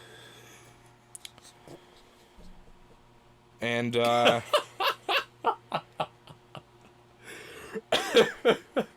and the funniest part was everybody has been clamoring, demanding, shouting, emailing, tweeting about a new Splinter Cell, a remaster. They should just remaster the trilogy. And instead they go, well guys, just because you guys clamored for something that was Splinter Cell related, he is in a Tom Clancy Rainbow Six game. Whoa. not even Rainbow Six. It's literally just a random. Wait. Oh, it's a random. Oh. But there's Tom also Clancy's Elite Rainbow Squad. Six Guy is another character in the game. So that's good.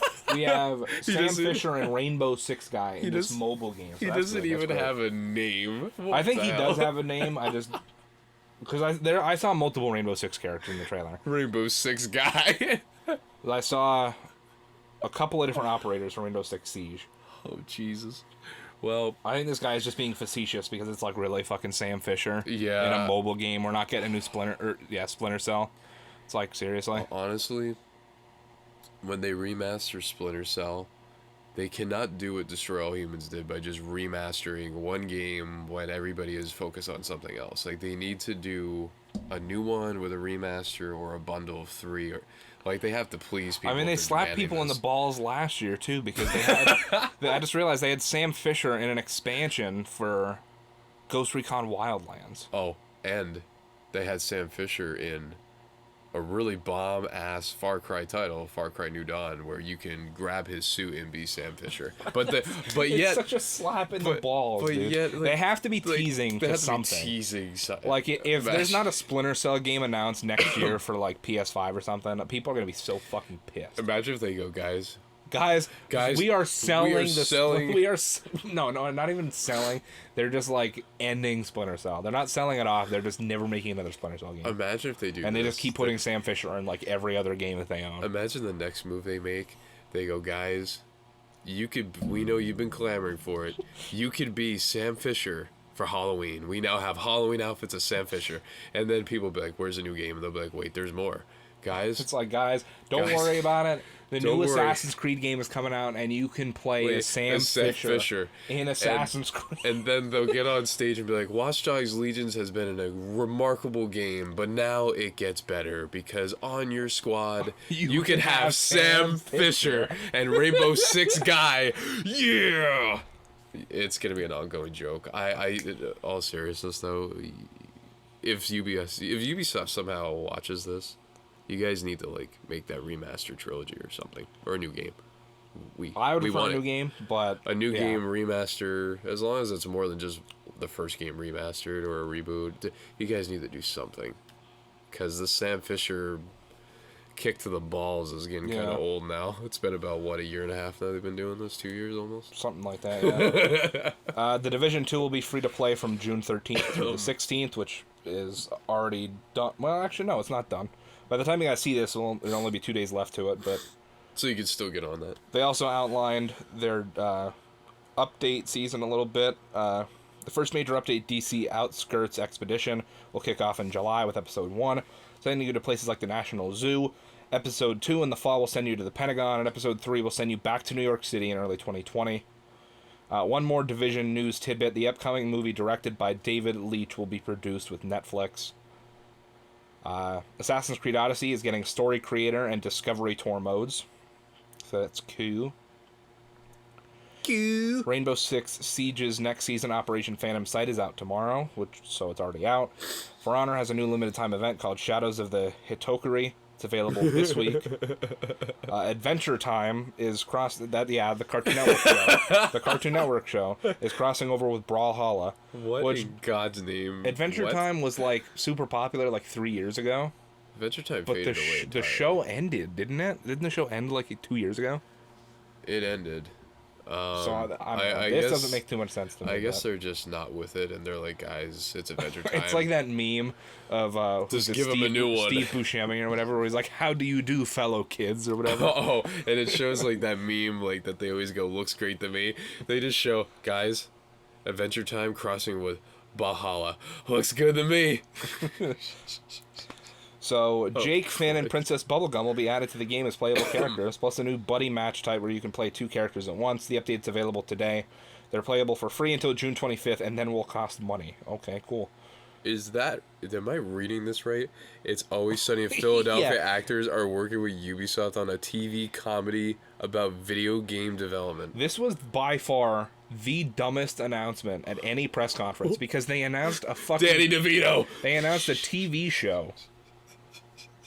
And, like, not even just was like, hey... Who even cares for about like a TV second. anymore? They were like, hey, we're making this show. Go check it out. It was like they were like, okay, we're so excited to have this guy from It's Always Sunny in Philadelphia. Let's welcome him to the stage. He came out. He talked about it for like 5 minutes. Then he showed like a 3-minute trailer. Then he's like, oh, he comes back out on stage. He's like, guys, I'm so excited to be working on this with all the people I love from It's Always Sunny. You know, we got this guy and this guy. He just listed people off. I don't know anybody from It's Always Sunny. We got Danny DeVito. But he's like, and it's coming exclusive to Apple TV Plus or whatever, and it's like, okay, garbage. They made like 3 mistakes there. 1, they announced a really horrible announcement. 2, who cares about TV anymore? And 3, Apple TV Plus, like, yeah. I'm an Apple guy, and I don't even know what the hell that is. Yeah. I mean, I have an iPhone in my hand right now, and I didn't even know that was a thing until this press conference. Yeah, I don't understand, but is that how they ended their press conference? No, that was like just stuck in the middle. I think it was like good. it might have been right after Watch Dogs. I'm not gonna lie. Like, I think they started with Watch Dogs and then went into this fucking random ass hey guys, TV Land is calling. TV, yep. And the name of the show is Mythic Quest, and literally, it sounds like it's just them trying to parody what it's like to develop a game like World of Warcraft, because that's essentially the way they describe the game in that trailer. Is like, it sounds exactly like World of Warcraft. Yeah. Oh, yeah, John Bernthal brought a dog on stage. Oh, Jesus fucking Christ, what? John Bernthal and the dog talked about the upcoming Ghost Recon Breakpoint, available October 4th.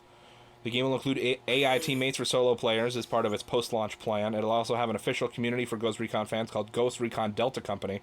Well, the interesting part to me was when I first saw this get revealed, and a lot of my friends and everybody that was watching probably thought that it was like the Punisher video game or like something, because Jonathan Bernthal was on stage.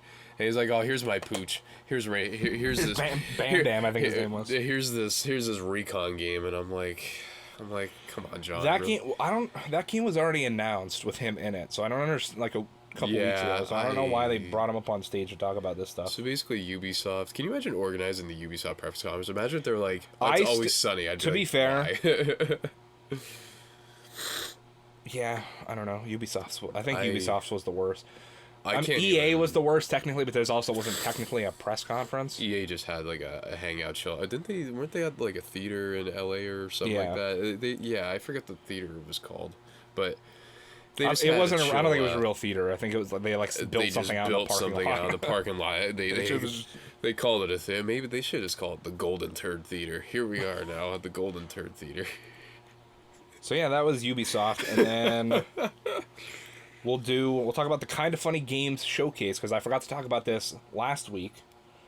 So Kind of Funny, if you guys don't know, they're they're a podcasting company. They talk about, they have two different YouTube channels. They talk about just regular entertainment and conversational stuff on their normal channel, and then they have the Kind of Funny Games channel. They did an E3 indie game showcase that they live streamed on their YouTube channel, with over 60 games that were shown. So I'm just going to go through the games. There's not really a description for them, but it's just kind of a list of the games and their release dates and whatnot. So we're just going to run through this quick. So there was Blood Roots with a demo available right now. We have Hamsterdam coming to Android, iOS, Nintendo Switch, and PC. Did I just hear that right? What? Yep. Hamsterdam. Does that mean Hamtaro's like making a comeback? That'd be kind of cool. Hamsterdam featuring Hamtaro. And PC in mid-June to mid-July 2019. Speed Brawl is coming to Nintendo Switch, PC, PlayStation 4, and Xbox One. Major update coming today. Wave Break coming to PC and consoles, Q1 2020. Super Space Club is coming to Mac and PC in 2019. And/Round is playable now. A Dual Hand Tracker is coming to Nintendo Switch today. That's Looking for Heels now available on Steam Early Access. One Night Stand is coming to Nintendo Switch, PS4, and Xbox One in summer. The Inner Friend is coming to PlayStation 4 and Xbox One in summer. Aground is coming to Linux, Mac, Switch, PC, PS4, and Xbox One in early 2020. Refractor is coming to Switch, PC, PlayStation 4, and Xbox One in spring 2020. Pig Eat Ball is coming to Switch, PlayStation 4, and Xbox One in summer 2019. These names are like, what the hell? Standby is coming to Nintendo Switch on August 1st, 2019. Demagante. Oh, wait. I have no idea how the fuck to pronounce that. Demagnet, I guess. Yeah, Demagnet is coming to Oculus, PlayStation VR, Steam VR, and Valve Index in 2019. Falcon Age is coming to PC. The Walking Dead Onslaught is coming to PlayStation VR. Battle Wake is coming to PlayStation VR summer 2019. Raw Men is coming to PC soon. There's so many jokes I could say about that. Wow. After Party is coming to PC, PlayStation 4, and Xbox One Q3 2019. Trigger Witch is coming to Nintendo Switch and PS4 in 2020. Whoa. Soulless State is coming to PC in 2020. Freedom Finger is coming to consoles and PC. These names, man. Riveting Saga is coming to consoles and PC in 2020. Wooden Nickel is coming to console, desktop, and mobile. Release date to be announced. Etherborn is coming to Nintendo Switch, PC, PS4, and Xbox One on July 18th. Skatebird is coming to PC in 2020. The Gardens Between limited edition Switch version coming soon. Renane is coming to Linux, Mac, Nintendo Switch, and PC in 2019. Starstruck is coming to consoles in 2020. Sneaky Ninja is coming to Switch and PC in summer. Undermine is coming to Linux, Mac, and PC Early Access in 2019. Monster Prom 2 Holiday Season is coming to PC in 2020. Summer Catchers is coming to PC in summer 2019. The Sinking City is coming to PC, PS4, Xbox One on June 27th. That game should be interesting. Fling to the Finish is PC. It's coming to PC now on Kickstarter. Gunsport is coming to consoles in mid-2020. Bombfest is coming to Switch, PC, PlayStation 4, and Xbox One. DLC coming this month. Lonely Mountains Downhill, Nintendo Switch, PC, PlayStation 4, and Xbox One in 2019. Starcrossed is coming to Linux, Mac, PC, and Xbox One in 2019. Police Stories is coming to Nintendo Switch, PC, PlayStation 4, and Xbox One on November 19th. Brave Earth Prologue is coming soon to PC. Yeah, they got a long list. Holy crap, that's good. Astalon Tears of Earth is coming to Linux, Mac, Nintendo Switch, PC, PlayStation 4, and Xbox One in 2019. Treachery and Beatdown City, Linux, Mac, PC, and Nintendo Switch. Suplex City. Tamarin is coming to PC and PlayStation 4 in summer 2019. Stone Shard is coming to Switch, PC, PlayStation 4, and Xbox One early access in 2019. Stronghold Warlords is coming to PC in 2020. Lucifer Within Us is coming to PC. #Funtime is coming to PC in 2019. What the hell? Half Past Fate is coming to consoles and PC in 2019. Superliminal is coming soon. Undying is coming to consoles and PC early access in 2020. Castle Storm 2 is coming to Switch, PC, PS4, and Xbox One in 2019. Trials of Fire 3 is on Steam early access now. Mare is coming to Oculus platforms Q3 2019. Deliver Us the Moon is coming PC, PS4, Xbox One Q4 2019. Recompile is on Steam in 2020. Foregone is on Steam. Relic Hunters Legends is coming to PC, consoles, and mobile in Q1 2020. Warborn is coming to Switch, PlayStation 4, PC, and Xbox One in 2020.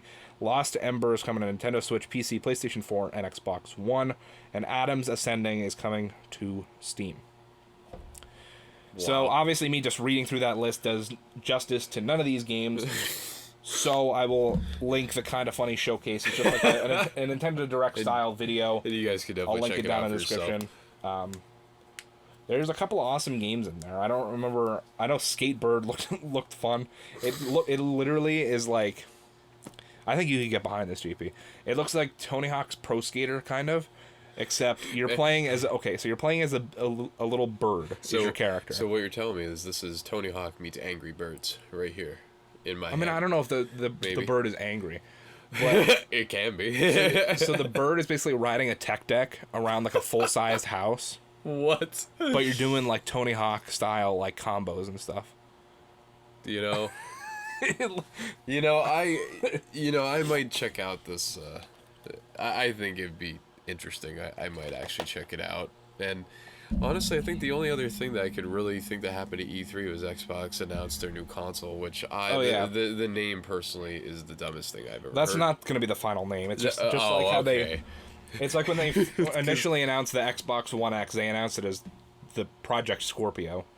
So they're going to reveal the real name next E3. Yeah, I was going to say. But speaking of which, Scarlet. We'll run down the Xbox thing. This is going to be by far the longest episode of Pizza and Pixels we've ever done. But yeah, I was going to say. So much info coming out. So Xbox Project Scarlet launch set for holiday 2020. Dumbest name ever. This is by Lucas Sullivan, yet again at Games Radar. So I'm interested to see what name they're gonna pick. So basically, well, we still see it's weird because I feel like they should have announced it here if they were going through with it. They really but they didn't announce but they didn't. If they were doing the two different consoles.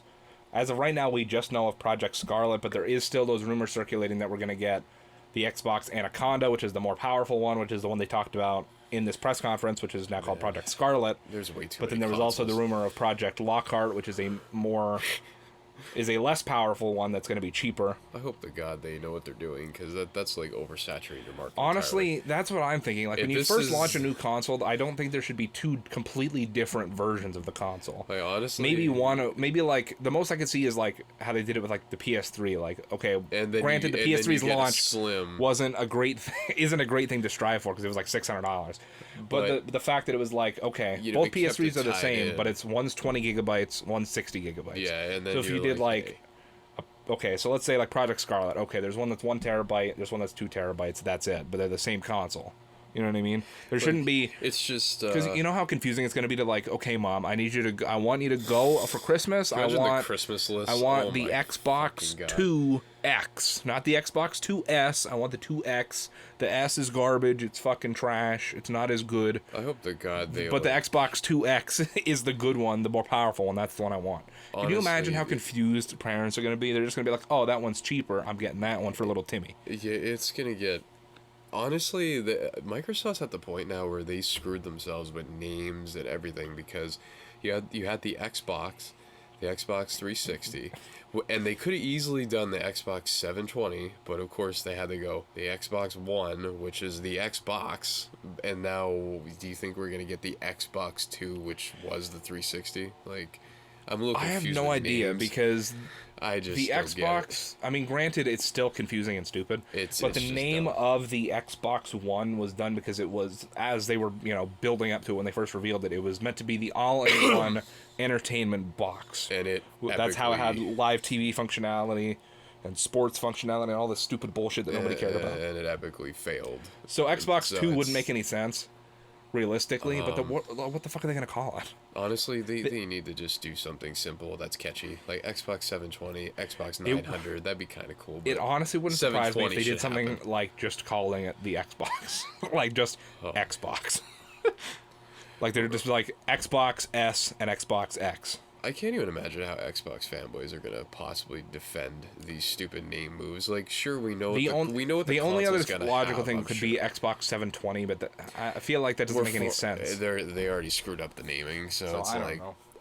We do know though that the console like is obviously gonna be what we think it is, and it's getting to the point now where every console is gonna be kind of as dumb as it sounds. It wouldn't surprise me if they just use the project name as like the surname for the console. So Xbox Scarlet and Xbox Lockhart. Can you imagine them saying that? That's gonna be even more confusing than like Xbox X and Xbox S. Honestly, it sounds like Project Cars or something. Project Scarlet is like, oh, is it gonna be like a new like intertwined video game where whatever? But the thing that's really strange to me though, imagine the video game commercials if they go through with Scarlet and Lockhart. Available now on PS4 Scarlet Lockhart and Nintendo Switch. It's gonna be like, what in God's name did I hear in the middle? Like what? Well, I mean, we talked about it. What was it? Was it last? Was it? No, it was the last episode of Pizza and Pixels, I think, where we talked about. At some point, both of us were like, "Oh yeah, thanks for tuning in of us talking about the Xbox 2 Lockhart Scarlet Anaconda 2 720." Like, you know what I mean? Like, it's just, I don't know, whatever. Let's move on. The confusion. So essentially, let's move on to it. Essentially, it's the exact same spec-wise as the PS5, from what we know. So basically, we already know what it will be. There's a big focus on reducing load times thanks to a built-in solid-state drive that doubles as virtual RAM. Graphic capabilities will allow for up to 120 frames a second, 8K resolution, variable refresh rates, ray tracing with hardware acceleration. Project Scarlet will continue the Xbox trend to backwards compatibility.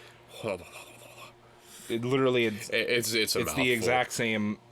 For what it's basically what it boils down to is it is the exact same down to like almost exact numbers as what the PS5 is that we know of right now. So it uses the same chipset, it uses the same GPU type set. It's just focusing on reducing load times, 120 FPS, 8K, ray tracing. That was all stuff that was talked about for the PS5 already. So basically, solid state drive. Yeah.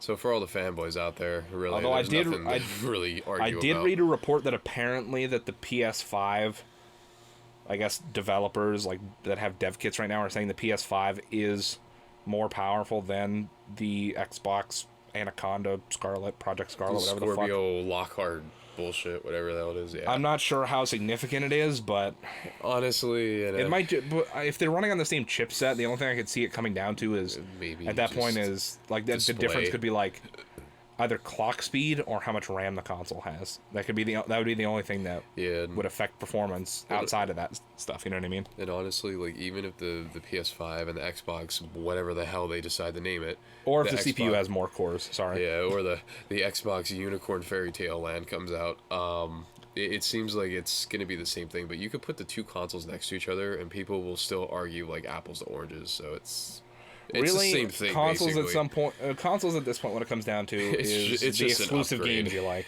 Yeah, it's the one you buy is the one that you like the exclusives for, and the one that more of your friends are getting. If you like Halo, if you like Gears, if you like Forza, you're gonna get an Xbox. And if you like Uncharted, if you like Last of Us, if you like Spider-Man, God of War, you're gonna get a PlayStation. That's what it comes down to. And the end of the day is cross-platform gaming is now going to be on this generation of consoles. So there's no one to be like, oh, well, you could only play this multiplayer. Oh, I could play with my friends. Especially like it's crazy. Soon, the argument of which console has my friends on it isn't going to be a thing. It's literally just going to be. Do I want to play Halo, Gears, Forza, or do I want to play God of War, The Last of Us, Uncharted?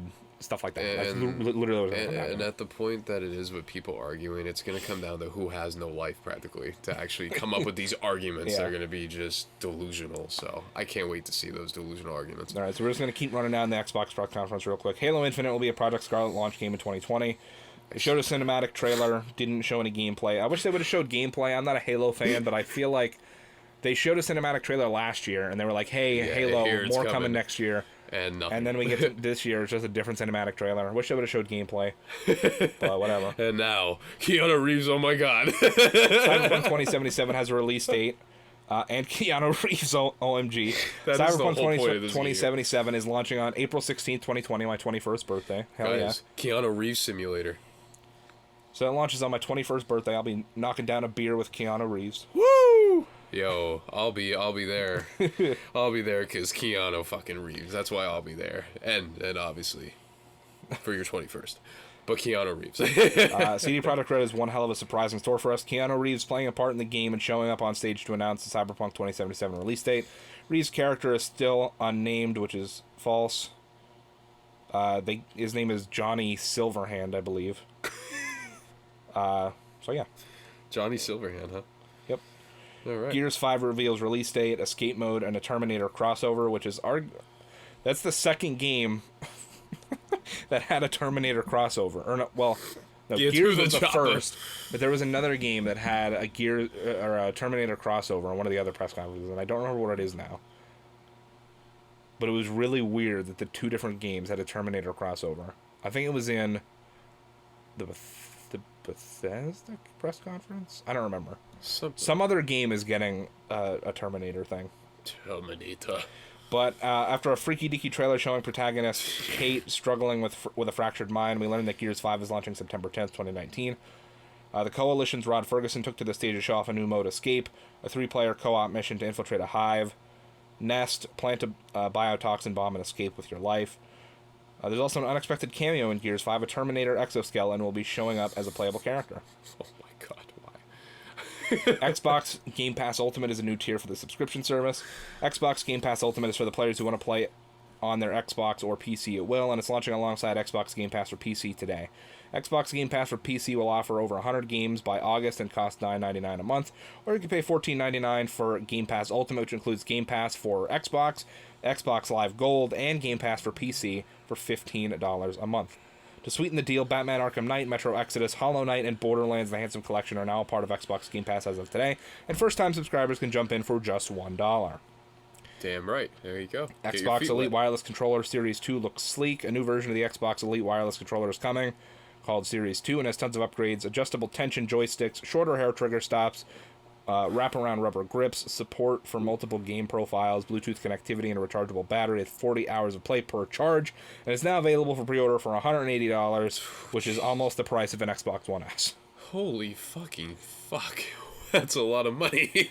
Elden Ring is the upcoming collab between From Software and George R.R. Martin, which this was leaked before E3, and oddly enough, it was leaked by George R.R. Martin himself. Did you hear about that? I really didn't even really give a flying fuck to even look into it. I heard about it though, and I was like, oh, he leaked it himself. He was just like randomly getting interviewed, and he's just like, yeah, I was just consulting on a game out of Japan. And they're like, excuse me? And he's like, oh, I don't know if I should have said that. Could you imagine if the devs are just like, what the hell did you just do, George?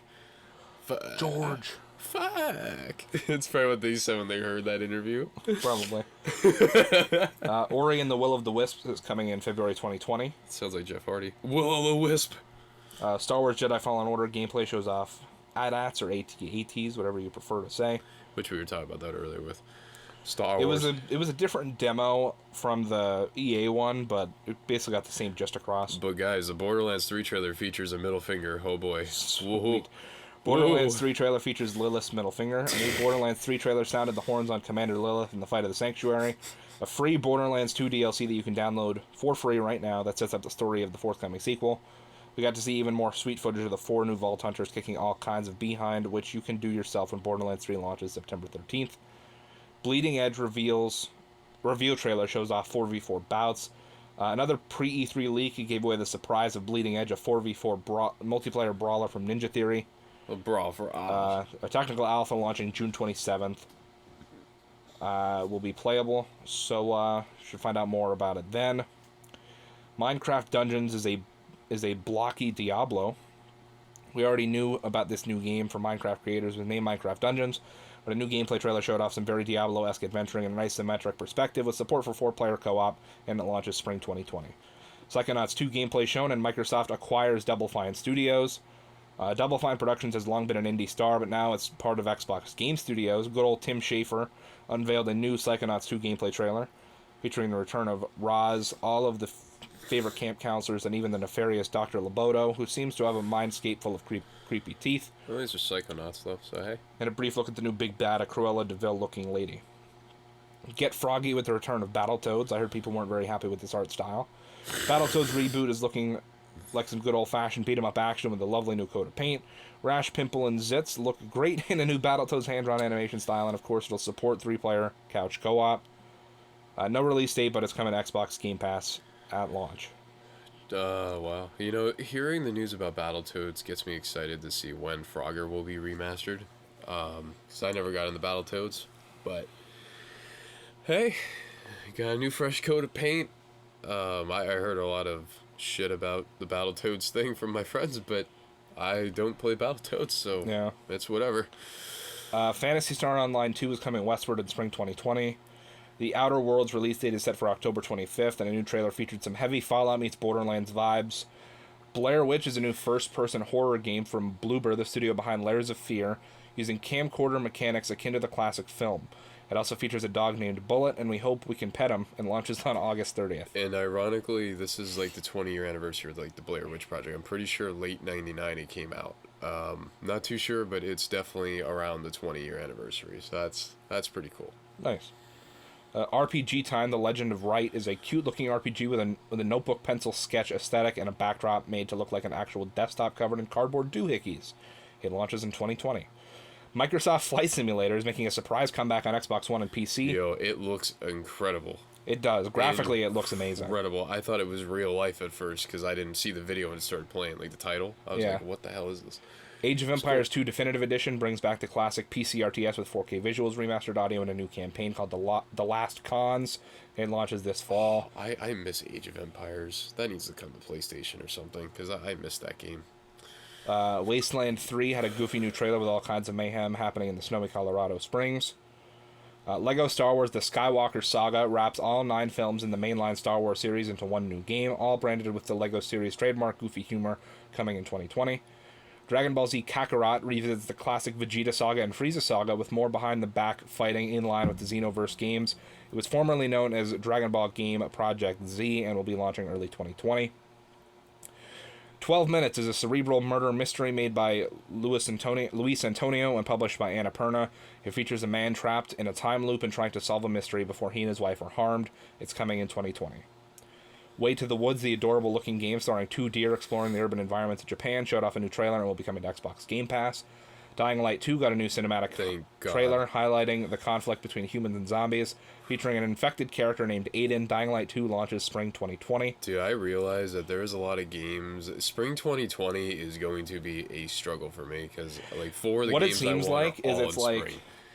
it's like they're bringing in the new generation by like just one last hurrah bang, and I feel like on pretty the much what it next gen seems that'll like is happen. it's like it seems like what they're doing is like, hey, we know this game is like coming out in 2020, which is close to the launch of the new consoles, but we don't have enough budget or don't want to spend the time to remake it for the new consoles, so we just want to get it out before that happens. Yeah, I mean, I'm sure maybe down the line we'll see them.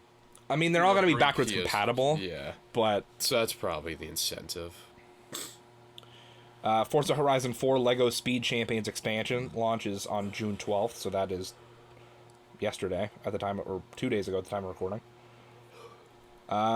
Bringing blocky cars to Forza Horizon 4 for some very family-friendly racing. Gears Pop is a mobile game with Gears of War with pop figures. It's literally the only information on it. It's a Clash of Clans clone, what it seems like. State of Decay 2 got an Heartland expansion, is available now with 2 pairs of characters, each with their own mission in Trouble Valley. Crossfire X, which Phil Spencer says has 650 million players on PC, will bring its urban warfare to console exclusively on Xbox in 2020. The reason it has that many players is because it's a free-to-play game in China. It's like I heard it's a Counter-Strike clone in China. Oh, that's why. Okay, that explains it. So it's like they're bragging, but it's like, guys, it's pretty obvious people play this. Okay, so that makes sense. Tales of Arise is the newest entry in Bandai Namco's JRPG series, featuring a man who breaks free from his creepy helmet and a woman with a souped-up laser rifle. That's coming in 2020. And then Project xCloud will turn your Xbox into a streaming server. If you're interested in console streaming akin to Google Stadia, Microsoft is offering the first public hands-on to its Project xCloud service at E3 2019.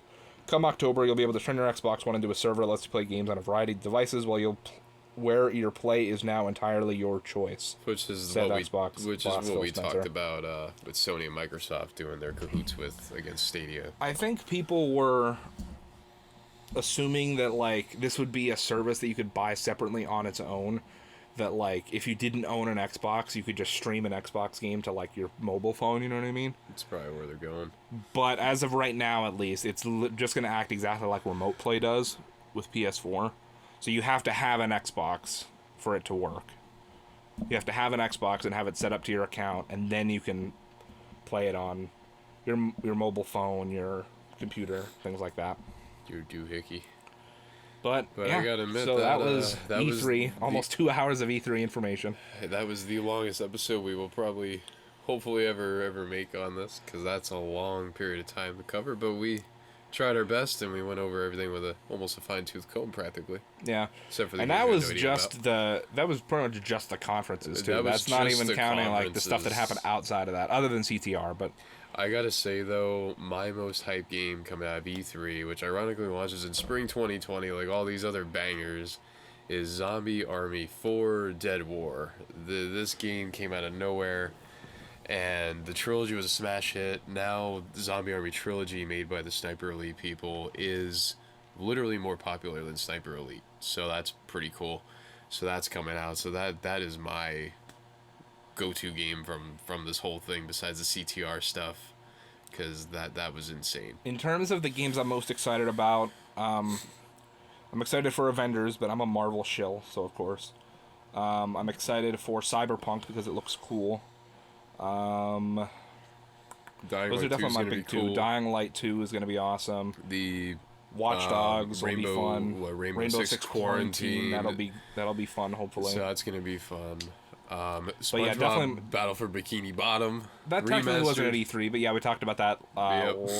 last episode of Pizza and Pixels, or on the HVJP show, I think. I think it randomly came out around E3 time though, something like that. So it's a tribute to it. That kind of made an appearance. But yeah, like my big two are Avengers and Cyberpunk 2077. I gotta say though, yeah, me probably Zombie Army 4, and besides CTR, I'd say Dying Light 2 and Rainbow Six Quarantine.